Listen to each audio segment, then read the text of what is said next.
Well, hello, hello. Thank you guys for joining us. We're going to be talking all around how to set up your Facebook Business Manager the right way so that you can make sure that you're sharing access to your VAs and to your team correctly so you don't raise any red flags, and to make sure you've got a great foundation to properly manage Facebook ads for your clients, right? If you run a digital marketing agency, at some level, you should be running Facebook ads. This is where it's at. And you want to make sure that you do it right, because I've seen a slew of people that are running Facebook ads and or just running their agencies, and they've had their account banned. They've had their business manager suspended. Give me a quick show of hands for those already in here right now. You've had some type of flagging or suspension of your Facebook business manager. Heather says yes. Grant says yes. I know Mauricio has recently had some issues with this. So yeah, if you haven't had the problem yet, be fortunate, right? You're lucky it hasn't happened yet, and use this information to get ahead of it and to make sure that you've got yourself well protected and well insulated. I saw somebody posted, Grant says proudly, absolutely. I saw somebody posted, question for Dennis, how do you request the ability to add more Facebook accounts? Okay, that's a great question. We'll make sure we get that covered here on today's session. So I think Dennis should be in any minute. Hey, what's going on, fellas? There he is. Dennis, how are you? Good. Welcome, everyone. Welcome. Glad to have you. You can see we're here. Tristan there as well. What's up, man? Great to see you. Good to see you too. Hey, guys, check this out. I'm going to dip behind, and you can see our video studio. Nice. 3 studios. Doing it up for real back there. I love it. Dennis, I'm loving the new hard 75 do you've got going. See, look at that. I've already dropped 9 pounds. Yeah, just that alone did like half a I had 8 pounds. The hair was weighing him down. That's what it was. Good deal. Well, I was just kind of introducing the group to what we're going to be covering today. Again, super excited to have you. I know if there's anybody that understands how to set up Facebook Business Manager on scale for lots and lots of clients and do it in a way where you can manage the accounts, share it across, to VAs and to others that might be international. It's you. And so I think this is the foundation of, if you're going to run ads for yourself, you're going to run ads for anybody else, having your business manager set up correctly and kind of knowing the do's and the don'ts is mission critical. So I'm going to hand it off to you and let you run with it from here. All right. Fantastic. Welcome, everybody. If you are relatively new to the agency space, then you might not know that Business Manager has been around for about 6 years. We were, I think, the first agency to get access to it, actually. And Facebook built it because Google had the equivalent of the MCC and the idea that you want to be able to manage your business when you have employees and assets and other things. And originally, they had 3 items.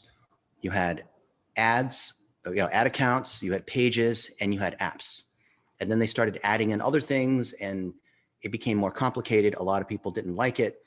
Then with things like the Cambridge Analytica, in order to get certain features, you had to authenticate through Business Manager.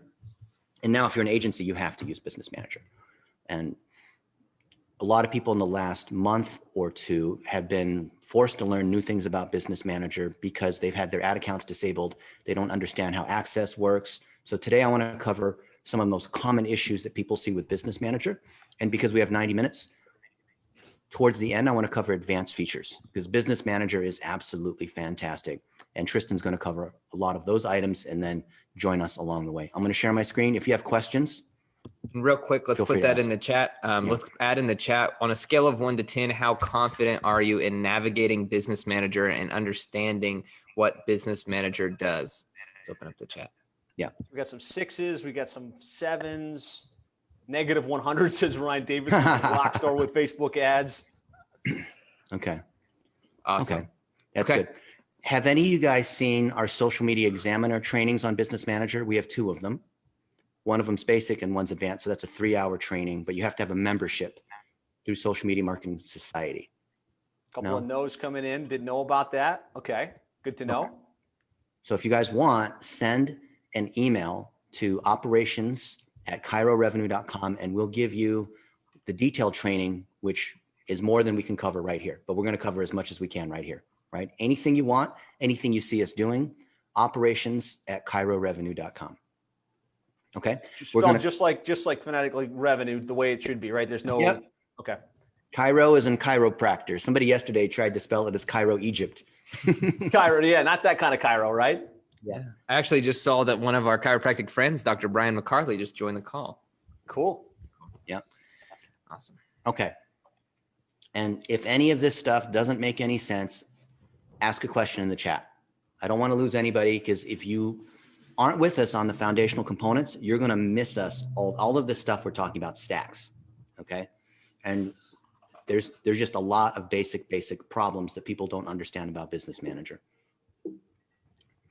All right. Part one. First thing is, a Business Manager is not an ad account.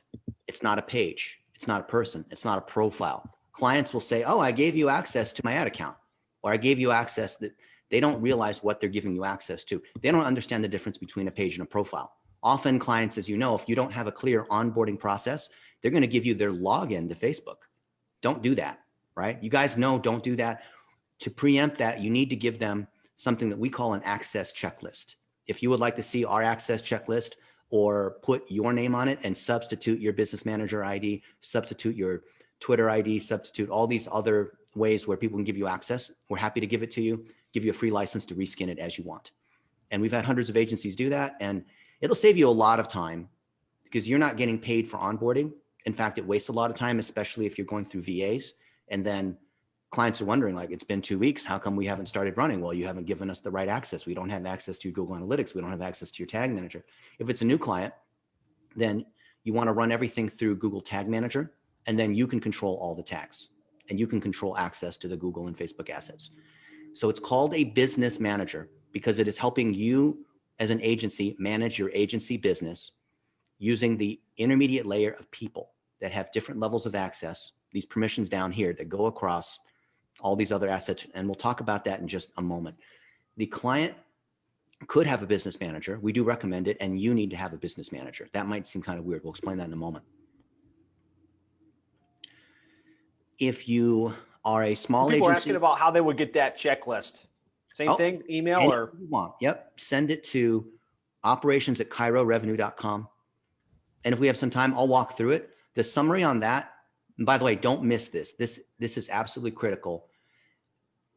As a modern digital marketing agency, you cannot be a pure play SEO or PPC or Twitter or landing pages or whatever. You're here to drive results. So you have to collect all the data that client has to be able to prove that ROI. That means your onboarding cannot include just Facebook Business Manager. I see a lot of folks where they're an agency that specializes in Facebook ads. Guess what? We did that 12 years ago too. That's not what's going to win in the world of local. You got to specialize in a lighthouse category, drive results, drive relationships, and you're going to do remarketing across all these other channels, right? So if you're onboarding through Facebook, you're going to onboard through Google Analytics, through Tag Manager, Twitter, LinkedIn, Quora, whatever, like Snapchat, TikTok. These guys offer all kinds of great bonuses. The beauty is you can reuse your goals, content, and targeting. So onboarding through the access checklist, we think is critical.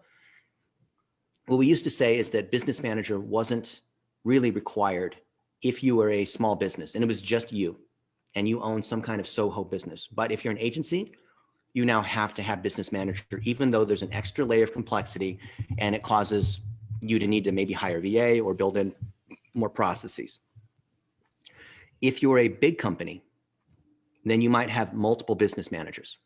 A business manager is tied to a line of business. A line of business is tied to a P&L level where, let's say that we have Red Bull as a client, which we did.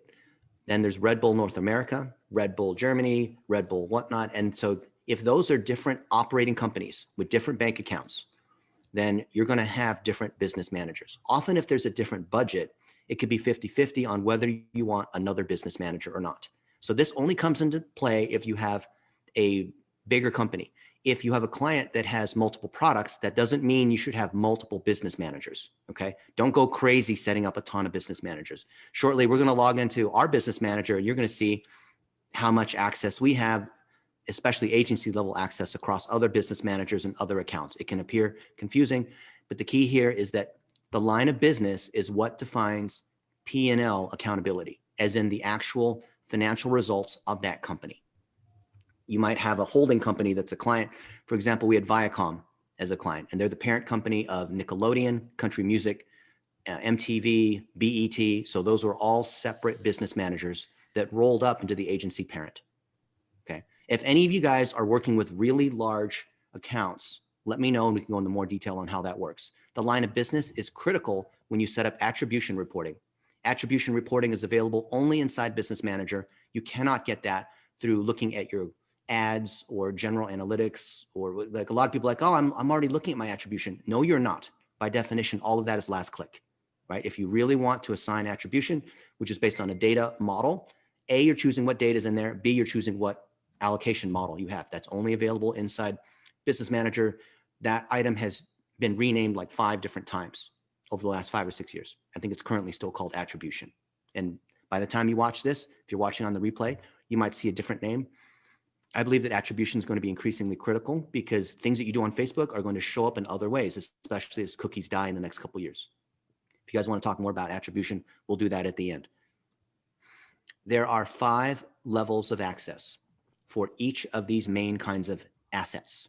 And oftentimes a client will give you access to be able to view the analytics or to be able to post something, but not be able to manage admins. You want to be careful about not giving everybody super admin access, right? I see this all the time where you have a rogue employee in your agency. I'll tell you one thing, for example, I won't call this guy a friend necessarily. He's a colleague who is well known as a social media guru, and he had Pizza Hut as a client. And one of his people, I guess, was disgruntled and didn't feel like they were being paid enough. So they took the Pizza Hut Facebook account hostage, and he didn't set up his Business Manager correctly. In fact, I don't even think it was under Business Manager because he didn't understand, right? And they were running ads and things were going well. And this was an account that, you know, who knows? Sometimes agencies, they grow so fast, there's no one there to double check to make sure the processes are in place. And that one admin kicked out everyone else, which is crazy, right? And then he came to me saying, Dennis, can you rescue this? It's Pizza Hut. If they log in tomorrow, they're going to realize I don't have access. And like, dude, you're the one going around speaking at all these different places. And then my friend who runs SEO Moz said, Dennis, just like let him off the hook. Like, just go ahead and like take care of it for him. Like, I don't work at Facebook. You should be paying me. He's the author talking about social media advertising. No, kidding. I took care of him, right? And by the way, don't message me if your ad account is hacked. Josh and I covered that, was it 3 weeks ago, something like that, on what to do if your Facebook ad account is hacked, your ads are disapproved. You haven't, like, do not come to me, right? I can give you the feedback, which is what Josh and I covered in a 90-minute session. And Molly Pittman has a great one on that too. But I cannot do favors unless you're a client, not because I don't care, but because that's Facebook's rule. I've used this card maybe 100 times and they won't let me use it anymore. It has to be a client. So make sure that you have to be full-time just helping people get unfrozen and unbanned if you opened yourself up to that. Yeah, 15 minutes ago, there was a guy who says, you know, I'm legit on Instagram. This is my whole business. I'll give you 20 grand if you can get my account unblocked. And he told me that just as we were walking up into the studio. I'm like, man, I'd love to do that, but you know, I just really can't do that. Okay. So the page, most people don't understand that a page is not a profile. You need to make that explicit to the client that it's a business page. And you'll see in the access checklist how to go through this. You can see that it's stacking permissions. So having access at the lowest level to insights rolls all the way up to being able to be full admin. Be careful about how many admins you have. Facebook will give you a warning saying, are you sure you want to have that many admins? In fact, I would limit the number of people who have access to any particular asset to just 3 or 4, where there's the client, the project manager, and the 1 or 2 people that need to have access. If you allow 50 people to have access to an asset, then it's going to be difficult to tell who did what. With Red Bull, we had 89 admins on the main Facebook page. Wow. And we had no idea what was going on. Why do we have 89? Because every country had a different admin, right? So we had global pages. Well, we had a bunch of country pages that rolled up to a global page under one P&L, one line of business. And when you recommend this level, like for you know, most of the agencies on today's session are local, you know, they work with the local plumber, the local roofer, the local chiropractor, like you guys. You still recommend like setting this up in this way to protect against, you know, shenanigans and potential problems. Yeah, especially working in local business, because a lot of times as they go to hire new employees, they'll try to just give them, oh, we'll just take admin access to my page or something like that to fix it. And then that employee doesn't last very long. Yeah. And now they can't fix something on their page and they're coming to you to try to get it fixed. And you can't fix it either. Like I've been locked out of my own clients' accounts by admin employees who've lost access to their Facebook, if that makes sense. Makes a lot of sense. And then Facebook's like, well, you're legally not the admin of this account. I'm like, I have all this information. We're the one who pays for the ads. I've got all of this. What do you mean? I can tell you every single piece of information that's in here. And it took a long time to get that back.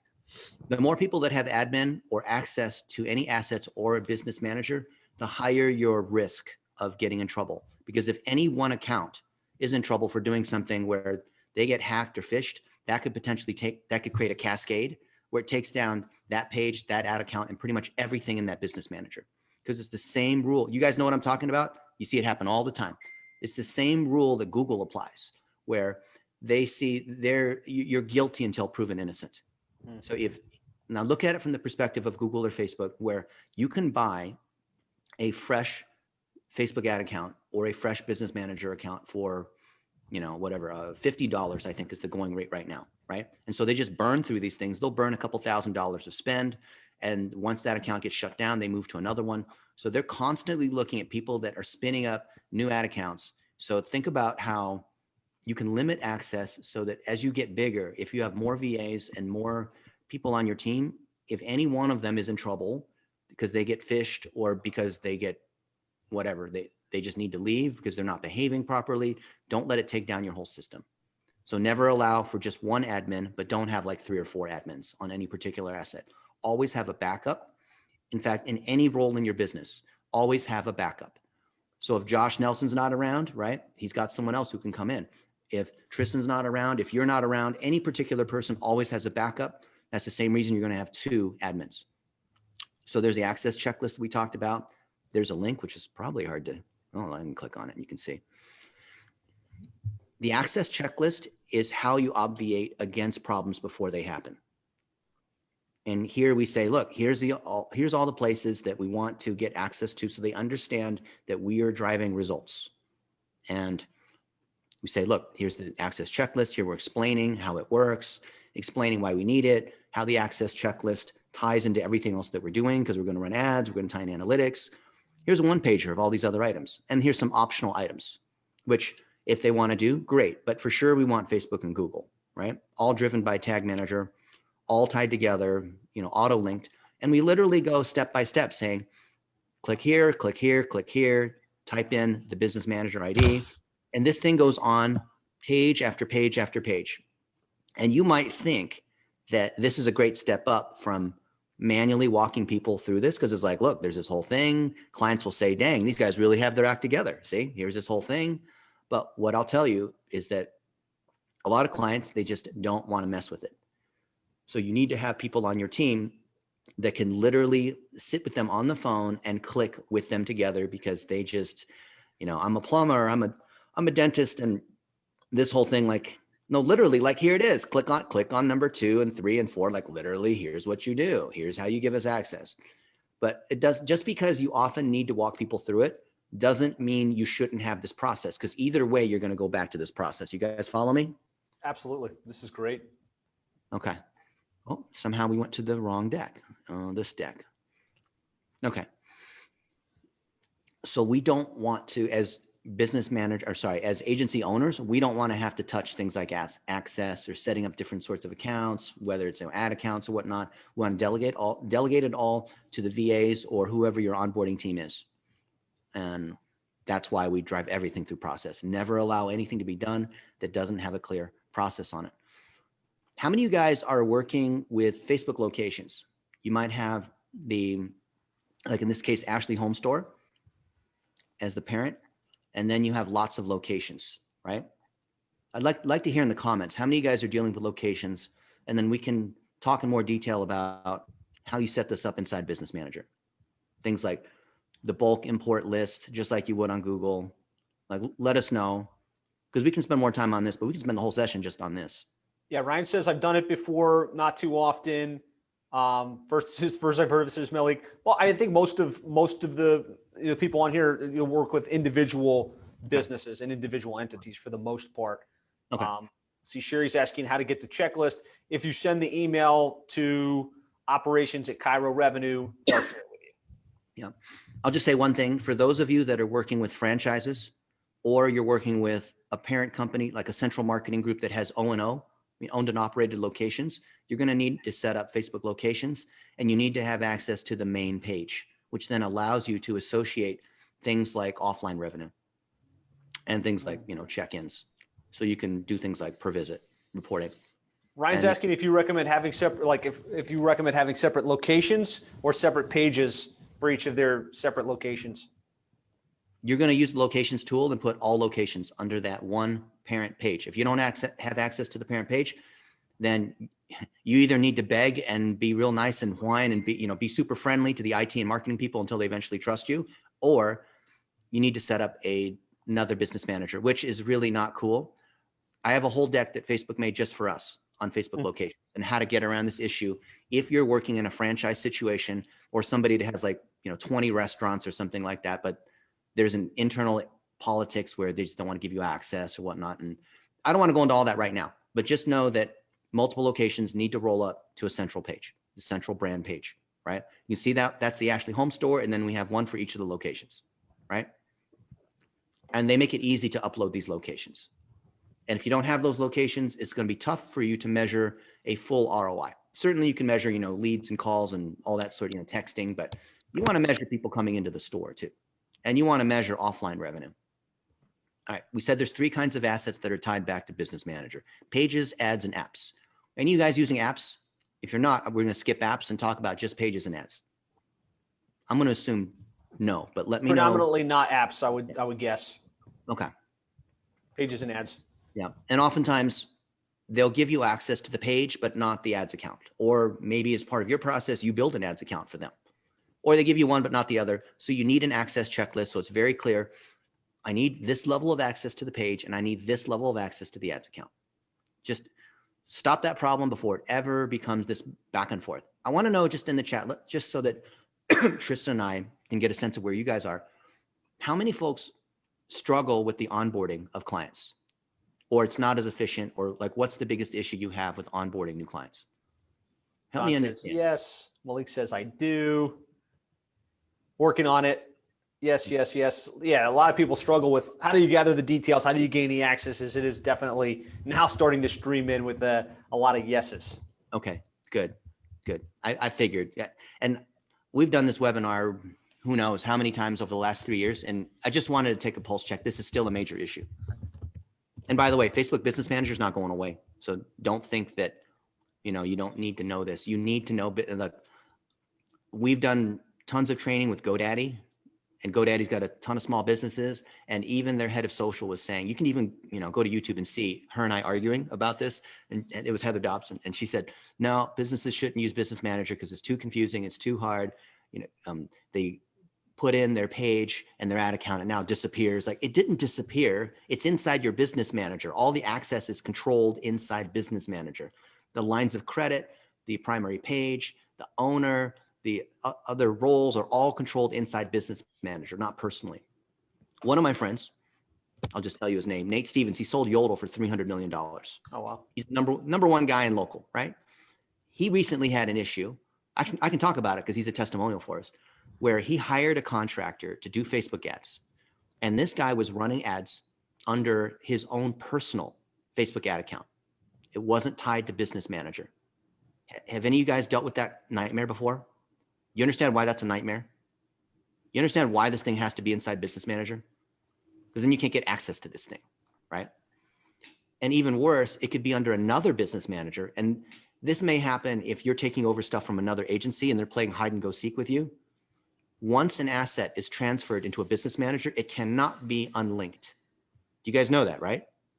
So there's kind of a grab here where it's like, well, I need to claim the business man. I need to put it in my business manager before it gets put in all these other business managers, which is not to say you can't share agency access, right? But think about business manager as the way that you're controlling access between the underlying assets. You need to understand that. Okay. So everyone should be using Business Manager. If you're an agency, you need to be using Business Manager, even if you have just one client, even if it's just you, where you don't have teams of people, because it will get you in trouble later, and you'll not be able to operate with the advanced tools that live only inside Business Manager. So this is something we've been saying before. The future of Business Manager, you're going to see a lot of automation. We were with Facebook recently, and of course, they're asking us, what is the community thinking about things like Business Manager, and how do we make Facebook ads better, and how do we extend the API? And I said, what we really need from Facebook is where we literally take our goals, content, and targeting, which is what we collect from the client, primarily video and all these other bits. We drop it into Facebook in the same set of ingredients. We drop it into Google, and then everything happens automatically. We don't have to worry about campaign structure or bidding or creative types or whatever, how many ad sets or whatever. We don't, single keyword ad groups. We don't have to worry about stuff like that, because we should just be able to put those components in. And we looked at that. So goals, content, and targeting are what ultimately you're feeding any advertising system, not just Facebook. So goals, how do they address that? You choose a business objective. There used to be 37 business objectives in Facebook ads. Now there's like 13. And those are real business objectives, like leads and sales and video views. So you literally choose the business objective. You don't even need to bid for it unless later you go to manual bid. But if you're doing local, you probably don't need to do that. Content, that's collecting lots of bits of video and testimonials, having the customers do the work for you. Targeting, that's all going to be run through custom audiences, lookalikes, setting up your Business Manager the right way, and your onboarding with the client to be able to collect the different audiences and pixels and Google Tag Manager and all that kind of stuff. So if you set that up properly and you know that the goals and the content are already handled, and everything else with optimization is handled by Google and Facebook, so you don't have to come in and touch Business Manager or touch the ad account every single day. That's a sign of someone who's a novice, by the way, in Facebook, is that they're constantly touching Ads Manager or they're constantly in Business Manager. It means you don't know what you're doing. It means you're a gardener and you pull up the plants that you planted every single day to check the roots. Like, don't do that, right?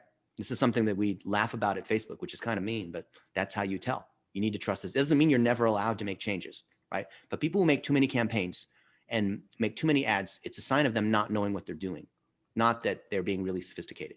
And the same is true here in Business Manager. So you're going to see Business Manager get smarter and smarter, where they're going to have more tools around analytics and less stuff around configurations of things like lines of businesses and, things related to direct campaign management. George says, LOL, stop laughing at me. Yeah. So if you're not in Business Manager, go to business.facebook.com and set it up for your agency. Put in your agency logo, your agency details. This is not the same as facebook.com/business, which is where all of the training resources are, okay? Notice that Facebook will do a subdomain versus a folder. Business Manager is on business.facebook.com. If you look at our Business Manager, you'll never see this on a webinar, will you? Here, I'll just show you. If we go to, so I'll go to business.facebook.com. I dare anybody to do this.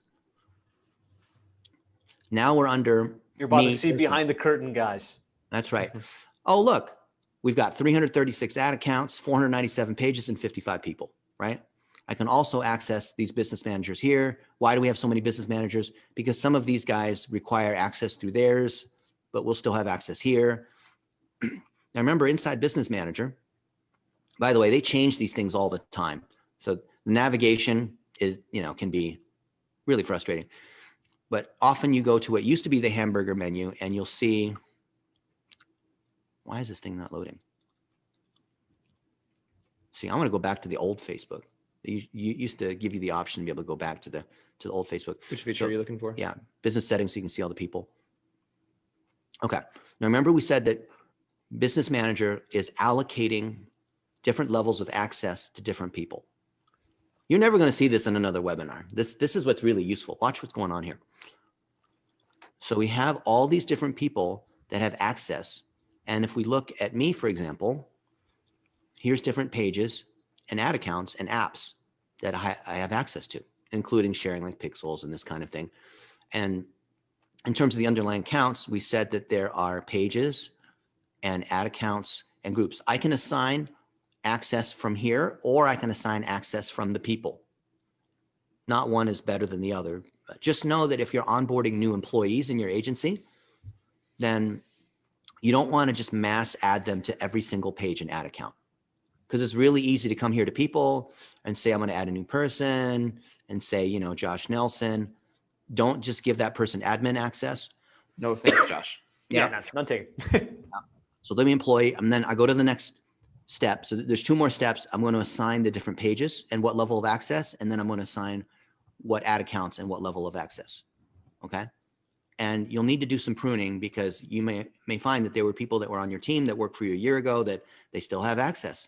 And I've seen it before in other agencies where there was some analyst or PPC person or whatever that had access to your stuff. And then because they had access to your ads account, they accidentally started spending on it for another client, even though they don't work for you. And then that's an uncomfortable phone call where your current client says, hey, what's this one charge that happened from so-and-so? And you're like, oh, that was someone that used to work for us, right? Don't let that happen to you. It's really embarrassing because then it tells them that you have no idea what's going on and you don't have a tight ship in terms of how you onboard and deboard. By the way, we have a deboarding process that accompanies our onboarding process. We have an employee onboarding process and we have an employee deboarding process. If you want that, we'll give you ours. And deboarding is critical because you don't know what will happen next once that employee is not in your ecosystem or your clients. We had an employee who had left and their account still had access to an account, and we woke up and $1,000 was spent overnight because their account had been hacked, and Facebook said, well, they were an admin an account and they had the ability to actually make those ads, and it was legit. Now we ended up working with Facebook and getting that $1,000 back, but it was a massive headache, as you can imagine. And then it also puts the ad account at risk for security reasons to be flagged or banned, which means you'd have to restart everything with that client. So deboarding is just as important as onboarding. And that was a really painful lesson that I learned in experience as well. So be careful about who still has access and be very careful about who has admin access. We often get into this issue too, where we have a couple of VAs that all they do is specialize in onboarding and deboarding, like adding in new clients, adding in new people.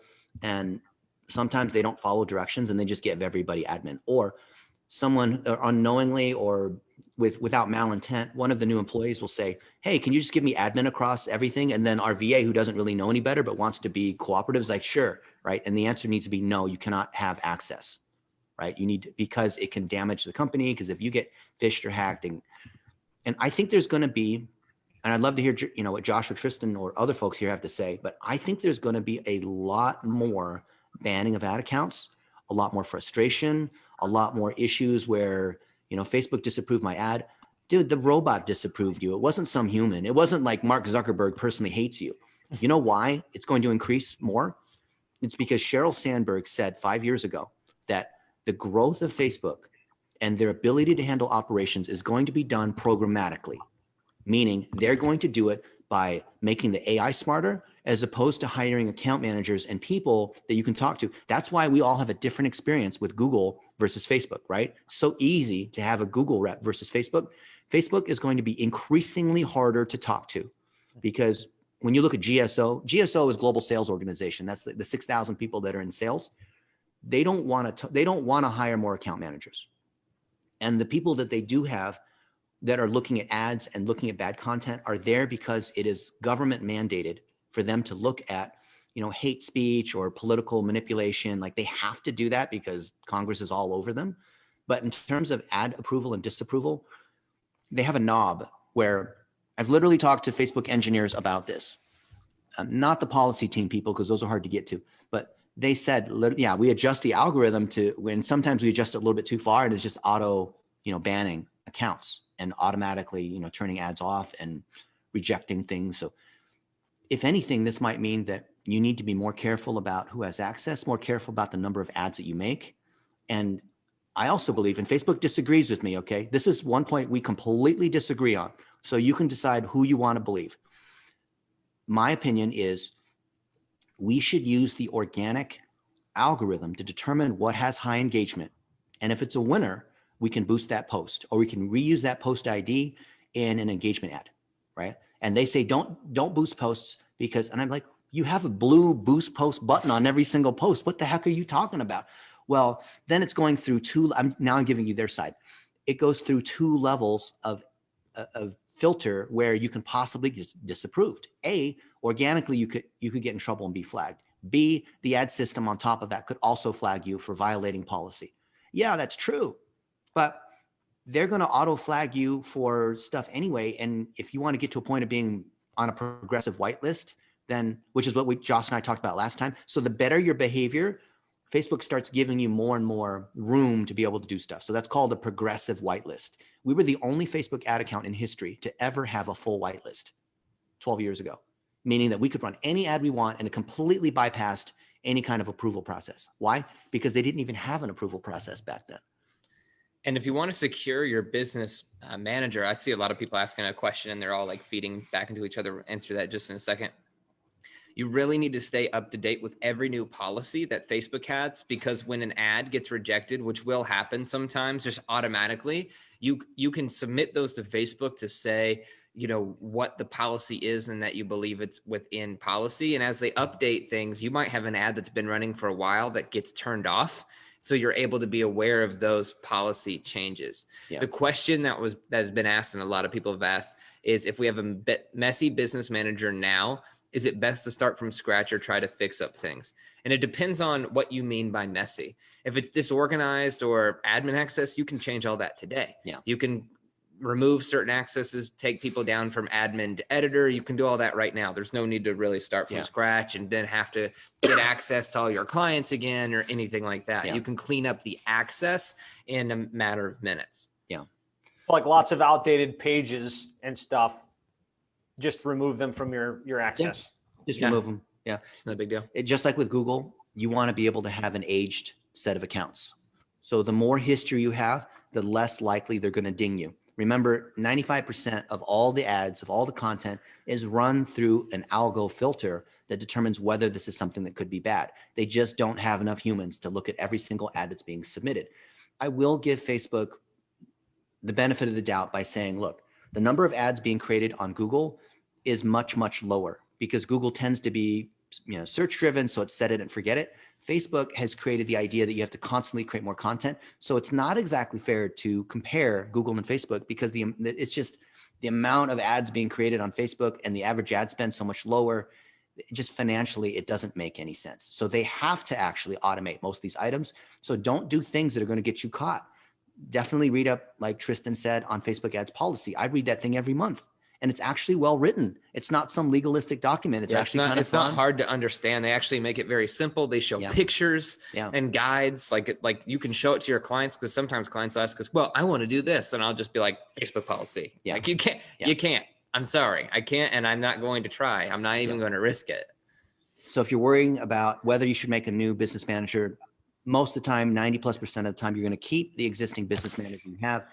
We actually rebuilt the business manager for Black Diamond Club, which is for Sean Dill and all the chiropractors. Why? Because it was so messed up. He had only one ad account. He had access all messed up. He had one page. It really didn't hurt us to start over.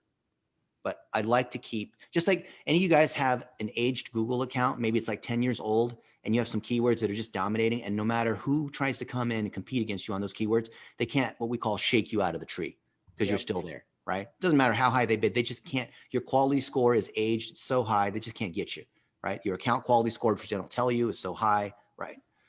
So there's some power to the seasoning. So if you can clean it up, you'd be better served to go back and clean it up than just start with a fresh one and start a brand new clock and a brand new kind of authority profile. Yeah. Correct. And there's layers that you can't see, including with support, with a lot of the questions that we'll probably dive into later. Yeah. With support on Facebook, there's layers that you can't see. Like I have more access just than some of our other admins and our business manager to talk to support directly with Facebook, but our clients can't get that access and I can't bypass it for them. Right. So then you also get agents and there's all kinds of stuff, but you don't know exactly what qualifies you for that. They don't release that intentionally. Yeah. And you can't get to the policy team, and the people who are in GSO, Global Sales Organization, they can't talk to policy either. It's the same thing at Google and Twitter and LinkedIn. They legally have to have their policy team be separate. There is no outside ability to contact policy people. So when you get those notes on that are really vague, it's like, oh, your ad account's been banned. This is final. Don't even try to talk to us again. that's because it's coming from policy, and it's not because the rep doesn't want to help you. It's because that's literally all they have. And a lot of it's automated. I don't want to go into the whole add disapproval account thing. Just know that business manager's key so that you have a backup ad account. You have at least 2 admins. You through your backup ad account, you have a second pixel, so you can season that second pixel if you lose that first ad account. You know that if you lose any one person, you're going to be okay. You have a clear access checklist. This is a common mistake. So the client adds you to their business manager, and then they say, hey, I can't, my page disappeared. No, it didn't. It's because you didn't add them, or you didn't add other people to that particular page or ad account. Remember, business managers controlling access. If I could just print that as a poster on a wall, I would, because I've literally been hit up 1,000 times over this question. My stuff disappeared. No, you didn't. The access is controlled inside your business manager. There is no one here on this page yet. You need to come in and add people at the right level of access, right? Everything's, yeah, but personally, I was able to come in. I don't want to have to go through business manager. Sorry, you have to, we all go through business manager now, okay? This is how it is. Do you want remarketing? Do you want custom audiences? You're going to have to do it through business manager. We talked about how you get one or not the other. You want to request admin access? We always do. They never really, unless it's a really big company, they don't really question why. They just click along and do the thing that you want. If you see here, it says 266, blah, blah, blah. Please rename the ad account to something that's meaningful. All right. Because I have a decent memory, but I don't know who 266-31106 is. And they don't know either. Or you go into an ad account and you see campaign number 1 and campaign number 2. Like, please use naming conventions. As you start to have more clients, this is going to save your life. It's going to save you a ton of frustration. You're going to name everything properly, right? We talked about using a personal ads account. That's often what the client's doing. We need to convert that or add it to our business manager. So you're going to claim it through the access checklist. It gives the client the exact steps to go through this. And it's not that we're trying to hold them hostage. It's that business manager gives us a lot more control. And if they ever do want access, in fact, I believe that this is something that a lot of people will disagree with us on. I believe that clients should have access to all their accounts, and it should be their accounts because it's their data and it's their content. All the time I see people who build websites for a living where they hold the client hostage for not paying the bill, or they hold it. And this is what happened with our buddy who sold Yodel. This guy was holding the Instagram account and holding the Facebook ad account, and he deleted all the posts on Facebook and Instagram saying, well, you didn't pay us, so you need to pay me this ransom. And I'm thinking, well, Nate's got infinity money, so that's really not but just out of principle, he's like, I'm going to send a lawyer after you. And the minute that happens, they're not going to cooperate. And then if you go to Facebook and say, this is actually my page and this is my ad account, then you have to go through that legal thing, which is through policy, and that takes forever because Facebook's going to say, well, who actually built it? Was it actually a hack? Because if that other person created it and it's owned by them, then legally they can't give that to you, right? So yeah, no personal ads accounts, please. We talked about locations. Somebody needs to be on mute. I'll try and track that down. All right. Or you just mute everybody. At least we didn't think. How many of you guys were here a week ago when we had that issue? We had those interesting people show up. Oh my goodness. That was no fun. Yeah, that's never happened to me. That was really something. So if you're dealing with individual locations, you don't need to worry about using locations. But if you have 2 or 3 or whatnot, then there's multiple ways you can manually add. You can bulk upload these guys and tie it to the homepage. This is what we did for the Warriors, for example, which is a basketball team. We had one location, their stadium, because we wanted to create custom audiences on check-ins, which no one else ever had in the history of Facebook ads. Custom audiences based on people who checked into the stadium. They made that special feature just for us, and then they took it away after 3 months, and I was pissed. And then they're like, well, how come, why do you take it away? Like, well, no one else is, it doesn't drive enough ROI for you. What are you talking about? That's the ROI on that's as high as the 180-day Ticketmaster audiences. Anyone bought a ticket in the last 180 days. Right. All right. So there's where you do the bulk uploading. If you are a larger agency, you're going to have multiple business managers. And it's okay to have an account in multiple business managers. So we might have the Golden State Warriors under the Golden State Warriors business manager, and then under our agency business manager. The one thing that could get you in trouble is that the analytics, when you set up attribution, it has to live under one primary business manager. So if that client is sophisticated in their analytics, you're going to want to put that under their business manager. If they're not sophisticated, put it under your business manager, and then you can invite them to have access to attribution. I think attribution over the next 3 to 5 years is something that agencies don't understand. And it's without being able to prove ROI, you're going to get in trouble, which is why you need to learn business manager. When you're within a business manager, you have all kinds of notifications because you're, controlling access and alerts to the underlying pages and ads. I like to turn off most of these notifications because I think it's noisy. If you don't have many clients, then, or maybe you just like to have your phone blow up, then you can look at this. I like to do things in Business Manager on my computer. I don't like to do things on the phone. The thing I like to do on the phone is looking at analytics, creating content, boosting posts. In fact, I boost most posts organically, or not organically, from the native Facebook app. I don't use the Pages Manager. I don't use the Ads Manager because I need to see the organic reach, not just the paid side of things. So it's kind of weird because here I am saying you got to set up Business Manager, yet most of what I'm doing, I don't even touch Business Manager because Business Manager is for configuration. If you're building a 50-story skyscraper, you're not going to be revisiting the foundation every couple of days. If you are, something's wrong, right? Have you guys heard of block lists? Let me know if you've heard of, let us know in the comments, have you heard of block lists? Block lists are really cool. Nope. No? Okay, no. No yeses here? Wow, that's cool. Okay. Predominantly no's. Okay. Who knows does anyone know what a block list is?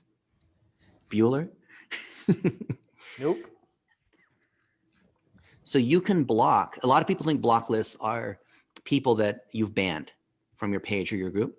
You can block domains that you don't want to advertise on, and you can apply it to all your ad accounts. And this creates greater perceived and real value. Because you remember Audience Network when they first launched, and they're like, yeah, all the traffic's super cheap, but it doesn't convert because it's like, who knows like what the domains are. We have a list of domains. If you want the list of domains, we'll give them to you, right? So here's the link on block list. You can read about it later and just apply that to all the other accounts. Sketchy domains to prevent your impressions from being served on. Yeah, and you're going to see block lists. I mean, with Google, you have the same thing where you can actually select a domain and other domains you want to exclude. And LinkedIn also is doing the same thing. We heard from our buddy, AJ Wilcox, about that just yesterday. All right, trick question. If you see the gray bar on top, does that mean you're inside Business Manager? What do you think? Yes? No? There's a no, says Tyler. Nope. No? No, Okay. says David. Yes? Okay. Well, why would that be? What's the point of this gray bar at the top?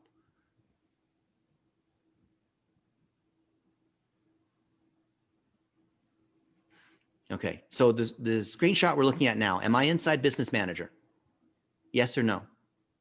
I'm not trying to shame anybody. I just want to test people's understanding of what Business Manager is. Maybe. You don't really know. You don't know? If you don't know, say you don't know. That's okay. That's why we hang out with folks like Josh Nelson. We're all trying to learn. That's why we got Dennis on, because nobody knows this stuff. Even Facebook reps don't know this stuff. I have Facebook reps that are asking me questions about how their stuff works. I have eaten so many meals at Facebook's locations all around the world. And partly I'll just have meetings with Facebook because I want to go eat their barbecue in Menlo Park. They have this barbecue thing, which is outside of the main cafeteria in Menlo Park. Now they have this other center across the street. I think they call it the Executive Briefing Center, which is really meant for agencies and whatnot. It's like this 8-story, 9-story building. I think it's not as cool because it's not part of the main campus and it's not close to Fishbowl thing where Zuckerberg and Cheryl and these other guys hang out. I remember before they moved to Menlo Park, they had 13 locations in Palo Alto. And it was 1601 Cal Avenue was their original headquarters. That was my favorite place to go hang out at. And I would go there maybe 2 or 3 times a week just because I love to go eat their food. And I hung out with their engineers that my buddy Brian Rosenthal is the one who built Power Editor. And he asked me, so what should we build? And I said, well, Google has a really cool tool, the AdWords editor. Why don't we build something like that too? Right. And they did. And so I was kind of part of the Facebook ads engineering team for a few years because I was always over there, and friends were saying like, dude, you're always over there at Facebook. How come you're giving them all this knowledge and helping them? They're not even paying you. I'm like, yes, but you need to get real close to the enemy and see what they're doing, right?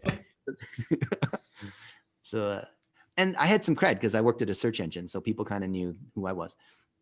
So this gray bar doesn't mean it's necessarily business manager. You can see that link, go to business manager. You can see on the top right, I'm looking at the personal accounts that I have access to. So if you come in or the client comes in and they look at their list of ad accounts and their ad account's not there, it's not because it disappeared. It's because you can see, literally see the thing says you have more ad accounts in business manager.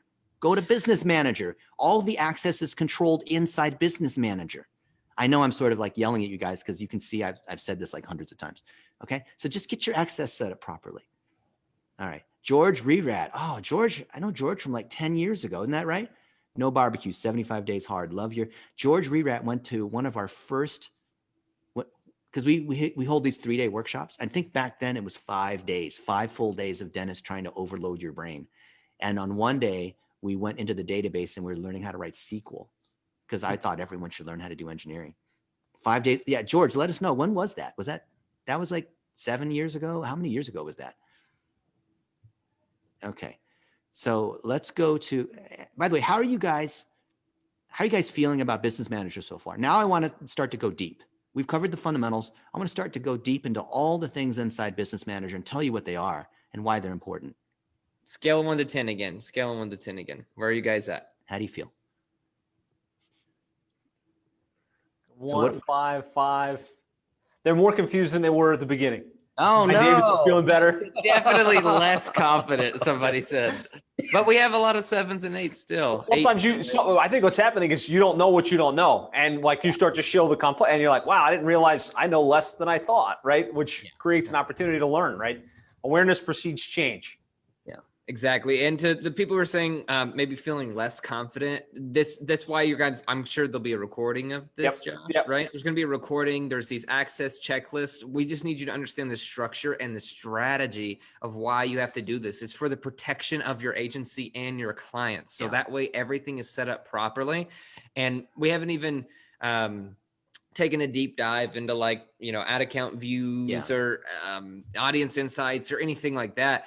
There are many, many layers deep. We're giving you the higher level strategy. So you have all the confidence to understand that you need business manager. That's the main takeaway. And your clients need business manager. Yeah. That's the takeaway. So that way you guys understand the importance, because a lot of people will try to work around it. Oh, just give me access to your ad account. Yeah. It does not work. No, it will not work. And bottom line, if you're going to be charging clients any sum of money to manage this for them, you have to know this stuff. It's hard, but you have to learn it. And there's no, really better person to learn it from than Dennis and Tristan. So thank you guys for coming on and sharing this and kind of exposing us to this next level, setup and depth to the Facebook Business Manager. Well, thank you so much, Josh. We're about to have a red pill moment because we're going to dive deep into business manager and you're going to realize how much amazing stuff, how many gems there are inside this business manager that for some reason, Facebook doesn't tell anyone about, right? And they give us documentation on it and you could read the API docs, which are incorrect. So good luck trying to read that. Think of it this way. Even though some of the stuff might be confusing, or maybe you thought you knew business manager and now you're like, oh crap, I'm more confused than ever. Think of it this way. Can you imagine one of your clients trying to learn how to set this whole thing up? Good luck, right? So they're counting on you. They're counting on you to do all the stuff with the website and Google and email marketing and landing pages and all these other tools. They're trusting you to know how to do all these things. So you only have to, I'm going to say this with a caveat. You only have to know a little bit more than they know, because it's usually the difference between either doing it or not doing it at all. Right. And so if you do it okay, you don't have to be as good as Tristan in being able to set up Facebook ads.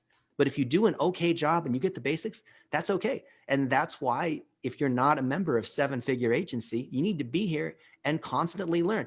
I think marketing is just like becoming a doctor. There's a real degree, there's real training. It's not some weekend seminar, $2,000 high ticket thing. And all of a sudden you're a digital marketer, local agency owner.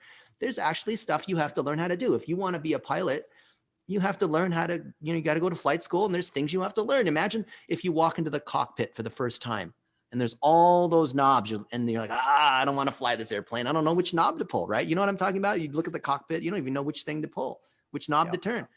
This is Business Manager. So real quick, before we take the red pill, so just revisiting something you covered earlier, and a couple people are just wanting to double verify.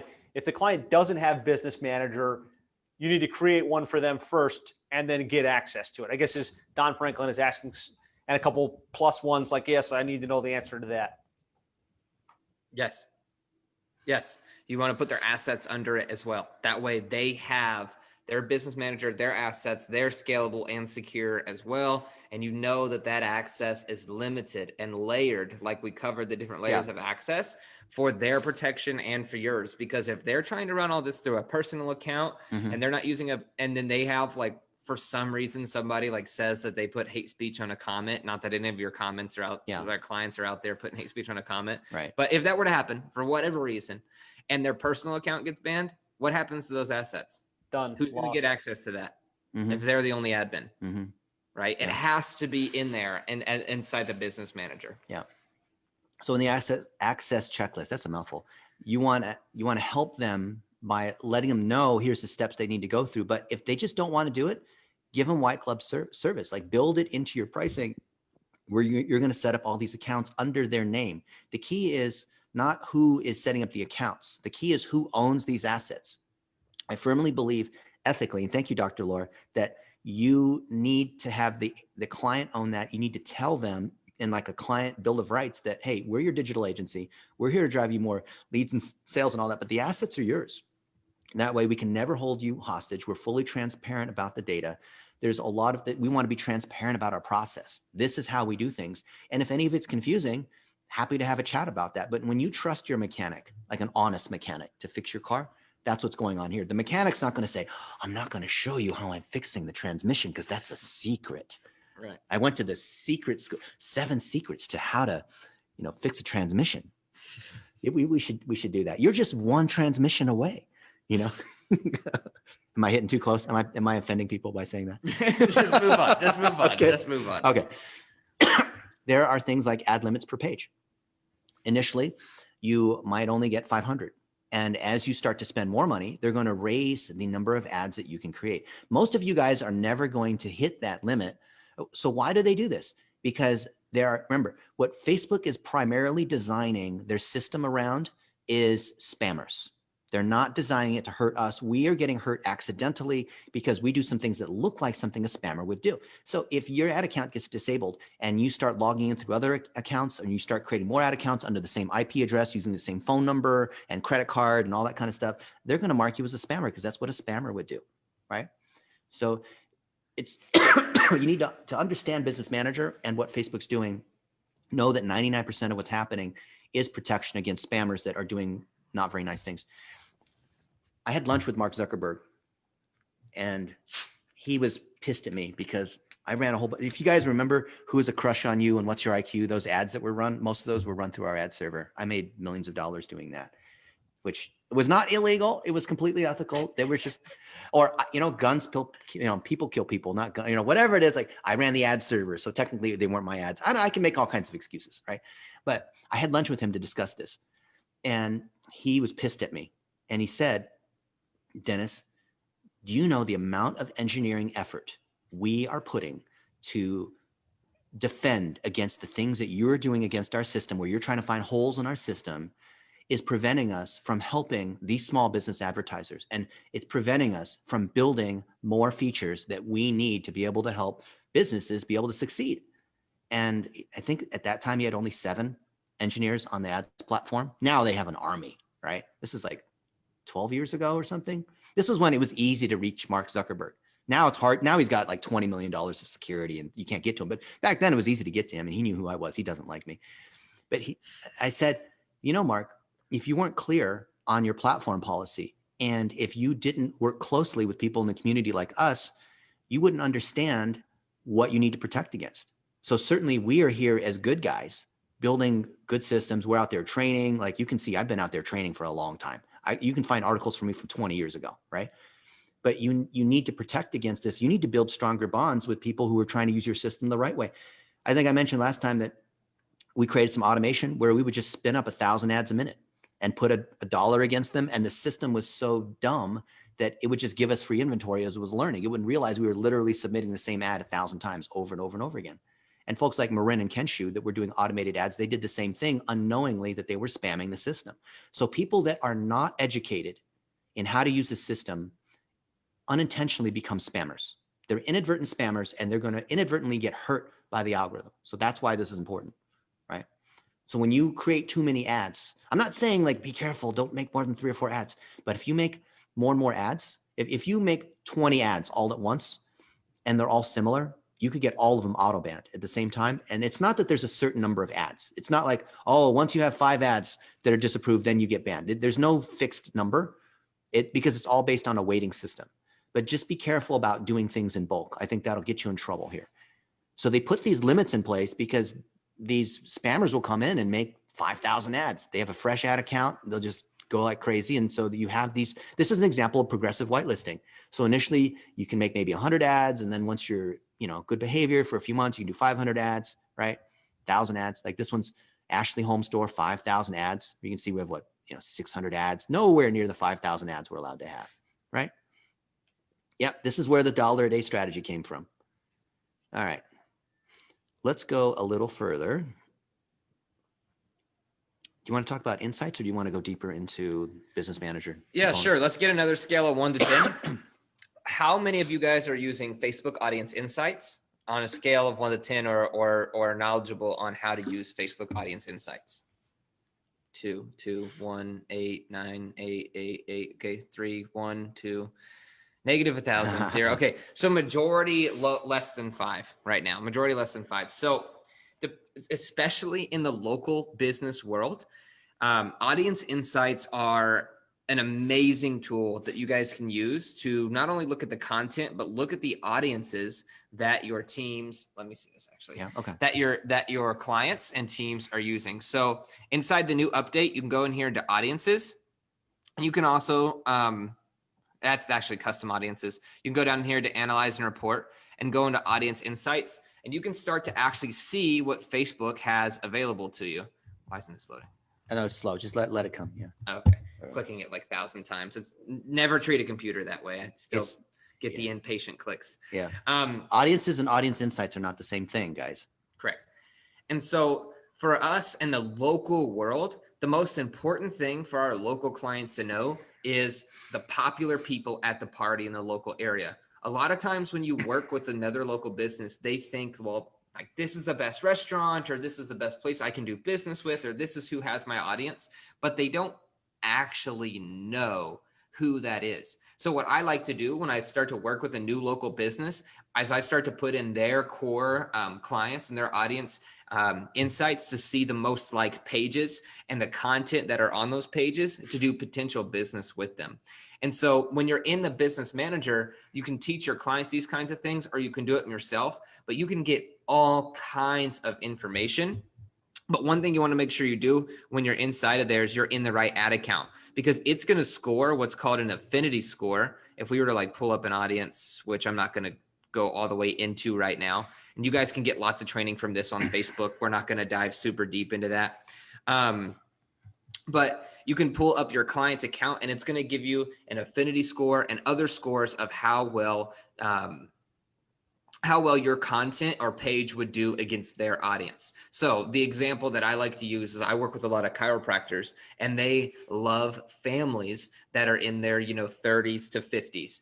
And so we'll put in married men and women with children, all under 18, or just with children in general. And then we'll go look at just that. Keep it very simple. Don't try to over detail target, just like you're not over detailed targeting your ads.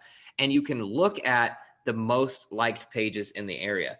And that little piece, it seems something small, and it's not meant to impress the client more. It's meant to give you information of how to better position in that community, because in Seattle, they like the Seahawks, not the Cowboys. So I want to know about the fan pages there and what they're doing on game day, right? What the restaurants are doing on game day, because they like the Seahawks, not the Cowboys. And they have their own little sayings, right? Like go Hawks versus whatever it is for the Cowboys.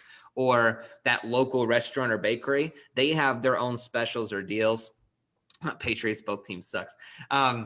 And you can actually go look at that on their pages and say, okay, local client, this is how we're going to actually position ourselves a little bit based on your goals, content, and targeting, because your audience and their audience is the same. And now you can start to help your client develop more of a local relationship, which is very important. So that little audience insights tool, especially at the local level, will take you further along that path as a marketer to be thinking ahead for your clients and be helping your clients bridge the gap between them and the bridges of people who want to actually do business with them. And so make sure you take advantage of this tool. Search down in your location. You can do, let's see, we're going to do a fake one or a small one right here. We're going to do 30 to 55.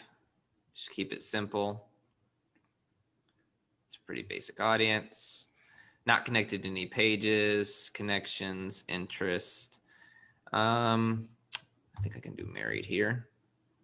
There we go. And children.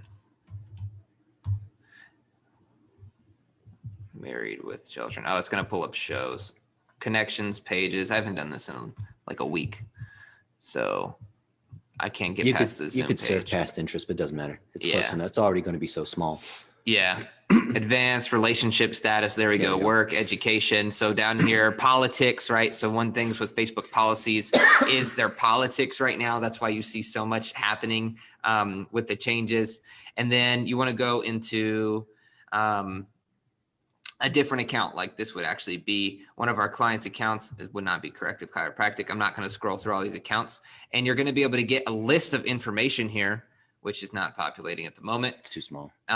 Because the audience is so small, and you'll be able to actually measure against what everybody likes. So in Noblesville, Indiana, 30 to 55, there's 20 to 25,000 users. It was too small for us that are marked in that status. We can see that a majority of them are married, business and finance, etc.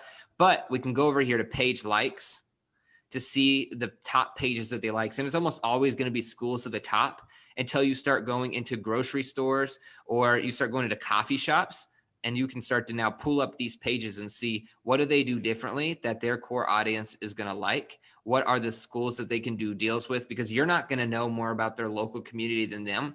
But if you can plant the seeds that, hey, these pages are the most popular, and these are the people who are most likely to do business with you, then you'll actually be able to help them at the local level a lot deeper.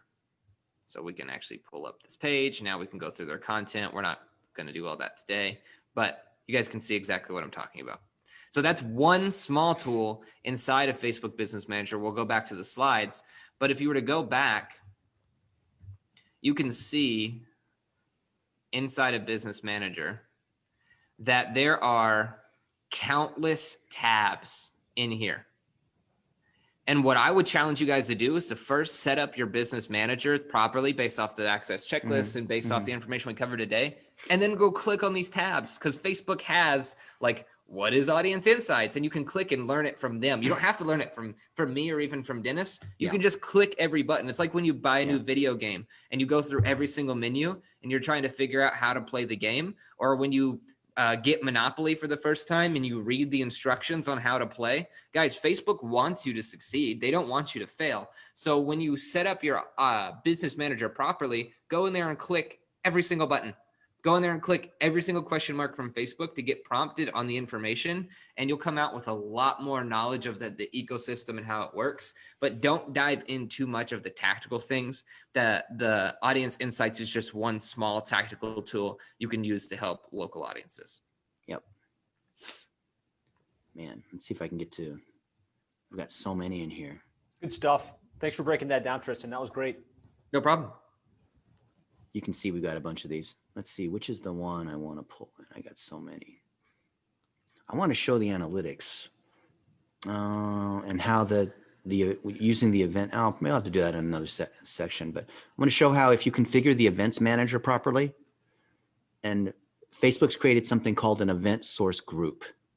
An event source group, it's a mouthful, but it's saying that this particular action occurred across any particular combination of channels. That will then feed into your attribution analytics.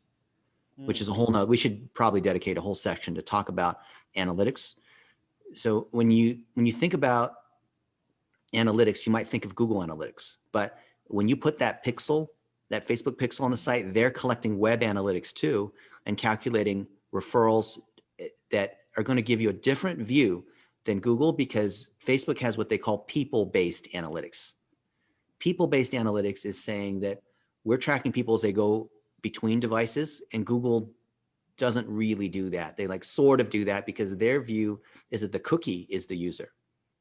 So if we have if people are more likely to have iPads and phones and desktop computers and laptop computers, it's going to overstate the number of users that are actually there, which in the long run is going to understate your sales, because the minute it crosses into another device, Google's going to lose that. And then you're not going to get credit if you're trying to show that you have ROI against, let's see if I can get in this one. I can't get it in this one. I got so many. I'll find it later. I'll go back to the deck. Oh, for pet party. Yeah. Where did I get that? Oh, you know what? I already took some screenshots. Yep. If you've not set up analytics, you're going to find that it's going to give you a different view. Oh, we can go to change.org. They're the largest nonprofit in terms of email list size. They're incredible. USCCA Pixel. Yeah, that's the one I was trying to go to, Golden State Warriors. And you'll find that in these insights, or I'm sorry, in the analytics, you're going to be able to set up funnels and triggers. So it is in some ways more sophisticated than Google Analytics, because it's taking into account all channels. Google Analytics, even though they do have event-based triggers, it's still primarily web-based. It's, Google Analytics is what happens on your website. Facebook's analytics is what happens across Facebook's ecosystem. So that's why you have these different channels on Facebook and Instagram and WhatsApp with a tie back into the website. So you're going to see different numbers on attribution and sales. You don't want to release that to the client, because then they're going to say, wait, so in my POS or CRM or EHR, I see a certain set of sales. I see a different number in Google, and I see a different number in Facebook. Now I don't trust any of your numbers, right? But this is what you can use to triangulate where, from a marketing standpoint, not from a financial reporting standpoint, marketing standpoint, how am I doing? And their analytics here originally came from the ad server purchase they had 6 or 7 years ago. And so that's why that team is out of Seattle that built Facebook's analytics. And that's why they're very app oriented. So they're trying to move an app oriented view of analytics into true social and adding in web components. But I give them credit, because you can build more sophisticated funnels here and have cohorts and have different sets of attribution than you can. Oh, look, there's the Warriors here. Than you can in Google or any other tool. Analytics is so important that we think that this is going to be perhaps the most important component in Business Manager in the next couple of years. We see there being 6 phases of attribution. By default, everyone's on last click. Last click gets all the credit. That's why Google gets so much credit, because it's, someone typed in the search and it was demand driven. However, if we're building awareness and engagement through like community love, or what Tristan was showing you, by like a chiropractor does something at a restaurant saying, hey, I'm going to put up $100 tab. Anyone who mentions Tristan Parmley gets a free coffee. Or if they're a nurse or something, they mention Tristan Parmley chiropractor, that, things like that. Who should you partner with? How do you develop relationships in the community in a smart way? Then you're going to have a spillover effect, because the fact that they know about, Josh Nelson and they hung out in Miami may cross into another channel, may cross over another relationship, which leads to a referral, which is not the same thing as a direct sale that occurs through Google. Yeah, and let's slow this down real quick, because I think we had a few questions that are pretty important to, before we cover the 6 phases of, say, like analytics and attribution as well. Mm-hmm. So we had a couple of people ask about what analytics or attribution even was. Yeah. So scale of 1 to 10, both terms. Where are you guys at on analytics or attribution? Go ahead and give us that ranking down there in the chat so we can break it back down. That way we can make it super, super simple, because we're covering Business Manager intentionally to give you guys access right at the access level, so that you can go get the insights. So I showed you audience insights, but that's only one lever of insights across the board. And when Dennis is talking about attribution, I see a lot of ones. we're looking at soft and hard attribution, which is basically where did the customer come from? So what are we attributing this success to? And in most cases, it's almost always last click, right? So in the Google AdWord or the Facebook ads account, people are always going for a cost per click. If I get them to click on this page, well, then they'll opt in and then they'll do this. And so you're driving for a different result. But if you remember at the beginning of today's call, Dennis said that organic content and being able to drive organic engagement would actually be the most effective, but it's harder to track. It's harder to attribute this post from a month ago that was semi-viral in your community to being the trickle effect that led people down the path of doing business with you. So when we're talking about attribution, we're talking about giving credit to the system or steps that actually allowed a customer to come in. So in Ashley Furniture, for example, you have all these locations. We have all these different pieces of content that go out, and there's different ads, but they still have to click. They still have to opt in. They still have to talk to maybe somebody on the phone, or they have to come in. They have to look at the furniture for a while. Then maybe they leave. Then maybe they go on the website and they go look a little bit more. And then they come back in and they actually do the sale, all starting with this one ad. Well, how do you keep track of that? And that's the kind of stuff that Dennis is going into here. But you can't understand that if you don't have business managers set up properly. And so we're trying to prepare you for the next wave, because people are more concerned about where the customers are coming from than where they are. Usually people jump to all these new channels like Facebook or even say TikTok ads because they're saying, well, that's where people are right now. So I have to run there and I have to go run all these new ads and I have to go make all this content. Guys, the people are already there. They have a different medium of content that they prefer, but they're already there. So we're trying to look at where they come from in the process of becoming a customer, not just where they're at, because they're already there on those channels. So more channels are going to lead to multiple touches. So the irony is that if you're successful in your Facebook marketing, organic or paid, it's going to spill over into YouTube and Twitter and Quora, like all the, there's only going to be more channels. There's only going to be more touches. Thus, whatever channel you spend money on, it could be email, which is, SEO, which is not free. It will definitely create other touches. If you do things that are top and middle of the funnel, the second it moves offline, you've lost the ability to track that. The second that person has switched devices, the second they've, they saw something posted on Facebook and then later they did a Google search, and because they remembered you, they're more likely to click on your listing. That's something that you can if you set up your event tracking properly, your event source groups, and we'll cover analytics later. That's something you'll be able to measure. So A, there's more touches on the customer journey. B, and this is one that's going to kill most agencies,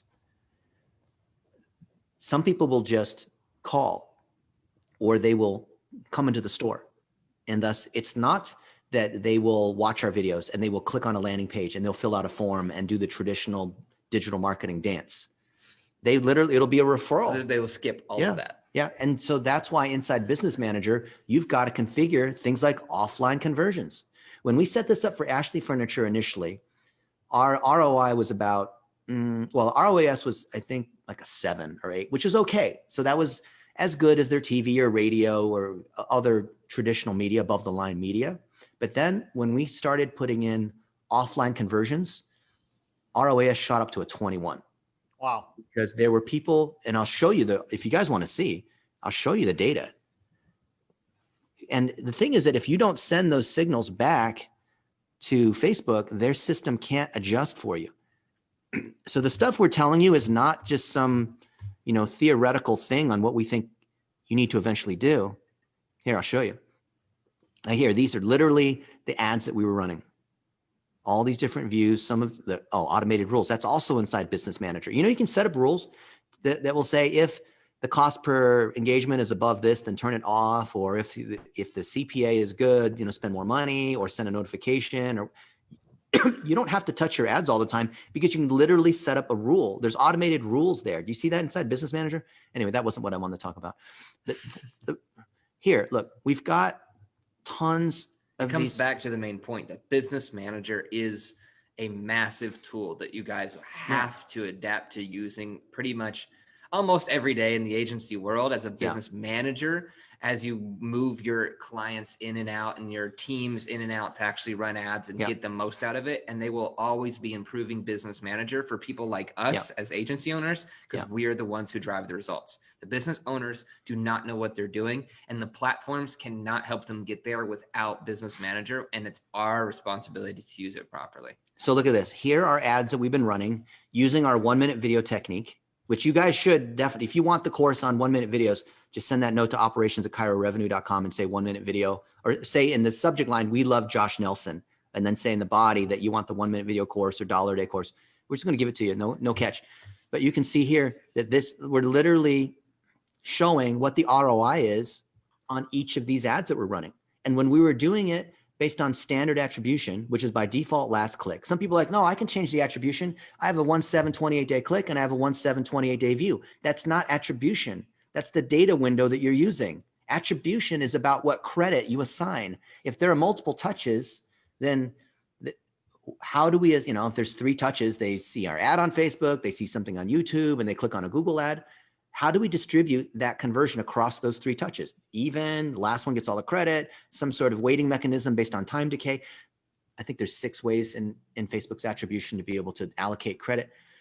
But here, stuff that used to look negative is now insanely profitable because we set up our business manager properly to have these offline conversions. Can you imagine that, where if you're running ads and you think you're doing an okay job, but it's actually not that great, but you're actually hitting a home run in the dark. You just didn't know it because you weren't setting up your business manager properly with things like offline conversions and the custom audiences and passing through, or having your plumbing set up properly so you can pass through conversion data to let the system optimize to ROAS. You can optimize to ROAS and cost per lead and have the system do that for you instead of you having to touch the thing every day, right?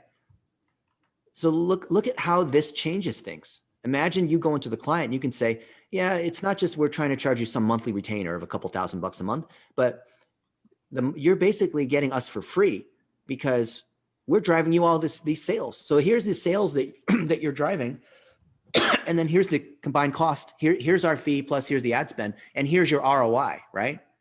Here's the total cost, and here's what we're driving. Would you guys like to spend some more money?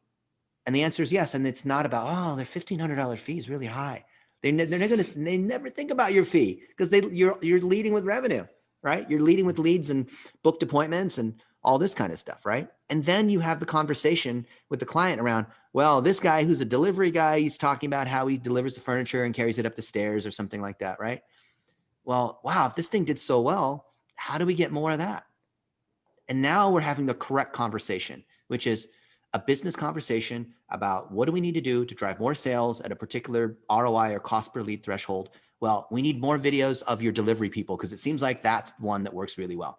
We need more videos of this girl who is Samantha, who's giving a tour of her house and how she positions her furniture and decorates, because guys like me have no idea and no fashion sense at all, right? Heather Nichols, she just had surgery, and here's how she likes to be more comfortable because being comfortable is really important to her right now. I mean, whatever it might be, right?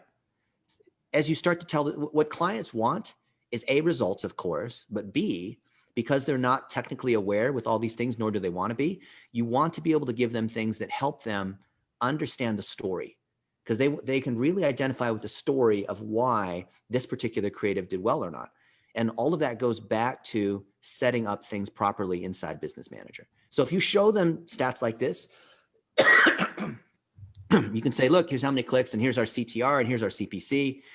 Well, why did our CPC go from $6 to $3, yet our CTR went up, or frequency? Like, if you show them here, oh, our frequency went to a 4. Should you ever mention that in a client call? No, don't do that. Right? So you still need to set up your Business Manager to do all these different things. You still need to show that there's a structure of why, how, and what. You still need to, if it's a larger company, show that, hey, here's how we set up our campaign structure. Here's how we set up remarketing, 1_2_3_ by 3 stages in the funnel. Here's our recommendations. By the way, this is 30 pages out of 122. So these guys are a little more sophisticated, if you will. I'm not saying you got to produce this 122 page report on, right? See? But all of this information is coming out of Business Manager. That's the Yeah. important thing to understand, right? The information is what is going to help you guys the most. And so that's when somebody put in there like data in all caps, like you're not going to be able to just get that just looking at their ad account access. You need to go into their Business Manager as well and look at the overall health of the entire account. Yeah. You need to be able to see the account policies. You need to be able to see like where they're actually at on the analytics side to understand what you need to do as a marketer and to also be able to prove ROI. Yeah, there's a lot that you can do from an ad account, but there's a lot more that you can do with access to the full Business Manager. So you want to be strategic with the client. You don't want to force them to be some sort of tech geek because you're not trying to teach them how to mess around inside Business Manager. So when we cover the strategy, the goals, content, and targeting of the things that are working on Facebook, why wouldn't we then reapply that into Google? And the things we learn on Google, on YouTube, which is part of Google, why don't we apply that in Instagram, these other places? Now we're having a strategic discussion with the client because we're talking about goals, content, and targeting. Goals meaning business performance, content meaning understanding why certain content's working or not, and telling the story behind it. Targeting, who are these audiences? How do we get more of these audiences, right? What campaigns are tied to these things? And now we're having a great head of digital marketing, CMO level kind of discussion. This is the kind of stuff they love to have. The beauty of this is that when we come in with a deck that's 122 pages, what do you think their reaction is? Impressed. Yeah. Now, are you actually going to go through all of this? No. But you will have this stuff prepared by one of your virtual assistants who understands a template. You know, this whole thing's driven by a template. You know that I didn't produce any of this, right? Do you think like I'm sitting here making this stuff? Heck no. I haven't made a deck in 20 years, right? This is all being assembled by VAs that are being paid like $3 or $4 an hour, right? So here's literally what we're doing. And we're talking about all these cool things. And this is a socks thing. I think they like Brennan, who's our socks guy, so much that we put one of these socks things in one of their ads. They like that. Yeah. See, why not? Right. And literally it's a manual to show how we're doing these things, and it works across every channel. So we like to start with Facebook because that's where the most content's being produced. And then we move over into Google and LinkedIn and Twitter and display buying and all these other sources. Does that make sense? You see like why we're doing this? Yeah, it kind of brings the whole thing back to here's why you have to have this foundation strong so that you can get that data so that you can perform better for the clients. One question on offline attribution without going into the weeds. So are you then pulling a feed from their CRM or their client management platforms to connect? This is the phone number and contact details for this person that actually bought so that you can track it back to all of the. Yeah. Okay. All right. I think we don't need to go any deeper than that. I was just curious. And you can do the same thing with inbound calls that get booked. You got to connect it to their, whatever their billing platform is. Yeah. And you always want to do offline conversions because there's a bunch of stuff. I mean, people who are like, browser privacy, that sort of thing, they don't want to be tracked. And without going too far into the details, if you're not an engineer, don't worry about it. You could hire someone to be able to connect these data sources. You could even have a couple VAs that are manually uploading the data, but then it becomes a manual thing. And then, the frequency is not as good. If you're doing it on Facebook, you should also consider doing it on Google. Know that Google has a minimum requirement about the number of visits and transactions because they're more privacy aware than Facebook is. But we are definitely measuring the offline revenue that comes from any channel that will allow us to do offline conversions. Offline conversions requires you to upload a file that ideally has at least the email address. You could get a match on phone number. You could get a partial match on things like first name, last name, and city. Ideally, the more of it you have, the more Facebook's going to be able to match those things back. So you can think of that kind of like a custom audience, but not exactly. You definitely want to learn to do that and tie everything back in Business Manager as part of digital plumbing. Then when you have all your data in place, the system optimizes for you. You set up rules in place to be able to say, look, if I can sell a ticket for less than $70, then put more money against it. So now the system is doing the work for you. You should not manually have to do any of this campaign touching except in the beginning, just to kind of test and understand what's working and why it's working so you can make adjustments. So all the work is being done for you, especially when you have video, tying the locations. If you have multiple locations, we have something we call an asset library, which ties into Creator Studio, which you can use across, Google's or, YouTube Creator Studio, audiences, all the images. You tie all this stuff together, because if you have this content and you have the tracking, it should be relatively easy for you to be able to predict how much revenue you're going to drive for that client. I have yet to see agencies that will look into the future saying, based on our current performance in Q4, I think we're going to drive this. Imagine you did that, how the client would feel, that you are so on top of your stuff, you're projecting what's going to happen next quarter based on what happened Q4 last year. And the second thing is, when they see that you're planning that far ahead, they're less likely to churn on you because they see that you have a plan. If you're only reporting on the previous month, then you're basically saying to them, well, I don't really know what's going to go on. I'm just going to send a report every month. And you don't really care. You're just punching the clock, right? When you say, look, here's what's going on. Here's what we're going to do. Here's what we need from you. We call that GSD, getting stuff done, those 3 components every time. You're always setting the expectation of what's next. So they're not wondering like, gee, Josh, what are you going to do for me in Q1 of next year? No, we already got a plan. It's all this stuff here. So you preempt them with the process and the fact that you have your act together. And even if you don't know how to prepare these kinds of documents, hire a VA and have them train through our process, and you can create documents like this too. And it'll just wow the crap out of you. I've done this for 20 years and I've yet to have a CMO or head of digital marketing or an entrepreneur business owner say, man, you guys don't know what you're doing. Like, it's never happened to me. Like, it would have happened by now, you think, right? And you guys are probably thinking, wow, I wish I had documents like that. Guess what? We're giving them to you. Just get a VA or learn how to talk through these things, learn how to configure all this stuff, and then it's reusable. So even though this might look overwhelming, once you get it set up, you can just keep reusing it. It's great. Anyway, I know we're out of time. I'd love to take any final questions or just some thoughts. I'd love to get some feedback. Like, what do you guys think about what we're doing here? And is this, did this meet your expectations? Did you find it valuable? Be honest, right? And to get the slides, just remember your email. We love Josh Nelson at operations@kairevenue.com. We can send you the business manager slides, the access checklist, Facebook $1 a day. But you really got to get your business manager set up with that checklist, and then go through and start clicking and learning yourself. We obviously cannot condense everything into 90 minutes at all. And as Facebook updates all the time, there's no way to condense that into one day's presentation. Yeah. I think this was great. You guys always exceed expectations, and it's always a level or two deeper than, just surface level. Click here, do that. I thought it was great. DG says you guys never disappoint. This was really great. Learned a lot. Extremely valuable. Great stuff. If there's any specific questions you guys have, I know that Dennis and Tristan probably have to hop relatively quick. They've given us a full hour and a half here, which has been great. Anything you guys want to say in kind of parting? Dennis, Tristan? Running an agency is less about you having great sales skills and generating leads, right? New agencies think that their issue is leads. Their issue is that they don't have a process, and they don't think of their agency as a machine where you need to be able to operate independently of your machine. Think of it as you're a mechanic working on your car, and you need to have every component documented so you can put workers in place to be able to operate this thing.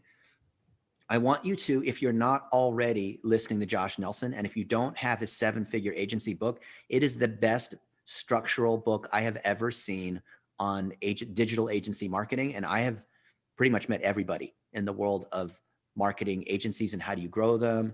And he's not trying to upsell you into some crazy package or whatever, but the fact you're here means you are in the right place. So you have struck gold, because there's a lot of people giving a lot of random advice, and folks like Josh interview people who have done it, who have the cred, who actually they're not just like giving you opinions they heard from someone else.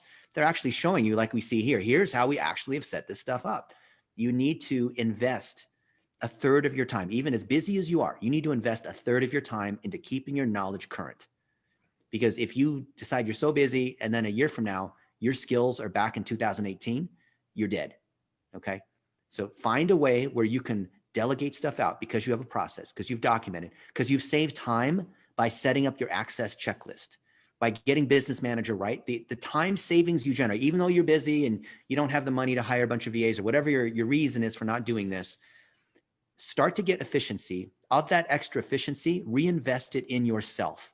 That's the one takeaway I want you guys to have. There's lots of little details and cool nuggets that we can show you about Business Manager, but those will end up being distractions. Squirrel, right? I want you to see the big picture, which is follow Josh, follow Tristan, see what they're doing, see how they're able to scale without them having to personally be involved. Everything we follow is going through learn, do, and teach. So we're teaching you. It's also helping us get more feedback on how you guys are doing so we can help you guys grow, right? We're learning together. So think about that, so that instead of working in your business, you're working on your business. Everything you see here, there's a lot of stuff to apply here. Don't try to eat it all at once, right? It's like a buffet that has like 50 things. Don't try to eat everything. Implement just a couple things. Choose a couple things. Maybe it's the access checklist. Maybe it's hiring a VA. Maybe it's getting your documentation right. Maybe it's uploading custom audiences or offline conversions, right? But just start to chip away at that to build yourself more time. And I want to hear back from you. Even if you're on the replay, I want to know how this has impacted your agency, because the business of running an agency is something we don't really hear about. We hear about the technical parts about if you're a tool person, how do you use this tool or use that tool? That's mechanic level training. I want to know that you're thinking about your agency as a business. Like there is a business of running a digital marketing agency. Correct. And I would just reiterate everything that Dennis said. Graduating from just being in, like, say, the agency space where you're having agency conversations or service conversations with your clients to business conversations as a CMO, using his systems and processes, and the work that Josh publishes as well, has been one of the single greatest benefits to my life and as an agency owner. Obviously, Dennis really knows his stuff, and so does Josh as well.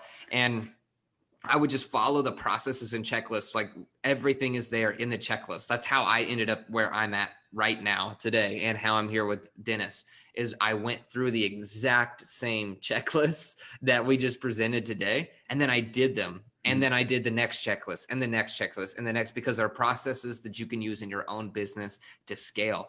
And everything is required a checklist to scale. If you understand, say the McDonald's model, right? I'm not going to argue with you whether you should eat it or not. The reason why McDonald's is the way it is because it's scalable. You get the same fries if you're in like, you know, Europe or here in America or across state to state. And you want to be able to model that in your agency so your services and quality and standards of excellence are the same.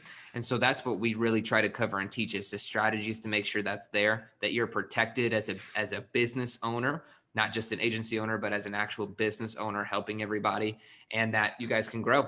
So I really appreciate Josh for having us on here and giving us a platform to teach some of this. And I'm really, really grateful for all of you guys to be able to learn that piece. And I hope you guys are able to take it with you and not only send the email to get the checklist, but apply them in your business and watch what happens. Your success as an agency is contingent upon the strength of your people, process, and platform. And most of what you hear out there is around buying software or buying a course or getting consulting or hiring other people. And that's people and that's platform. The missing piece is process, because that's something that people just don't talk about, or it's not being sold. We're giving you all that stuff for free because we want to see you grow. We think the weird times that we live in right now have created the biggest opportunity ever in history for us to be successful entrepreneurs. And I'm so glad that Tristan's here, Josh is here. I see a lot of our friends that are here on this webinar, and we want to, for real, see you guys succeed. So I'm honored that you would spend this time with us, and I want to hear how you guys are doing. Awesome. Great stuff. Dennis, Tristan, thank you so much. This has been enlightening. Again, guys, send an email to operations@cairorevenue.com. Let them know you want the checklist and the slides. A lot of times after these sessions, people are like, that was amazing, but I don't know if Dennis is actually going to give me what he said on the thing, right? I can assure you he has it set up when you will send him an email, he's going to take care of you. And he's the most generous person I've ever met in terms of just freely giving. Here's the checklist. Here's what we did. Here's how we get it done. He really wants to see you win. He wants to see you succeed. So don't be bashful. Shoot that email off. It will be extremely beneficial, because it's one thing to hear it and to see it. It's another thing to have a step-by-step checklist to guide you through the process. So shoot that email off. If you're confused or don't know how to access it, send me a message. We'll make sure you get taken care of. Again, guys, thank you so much for your time, and we'll talk to you soon. See you guys. Thanks, everybody.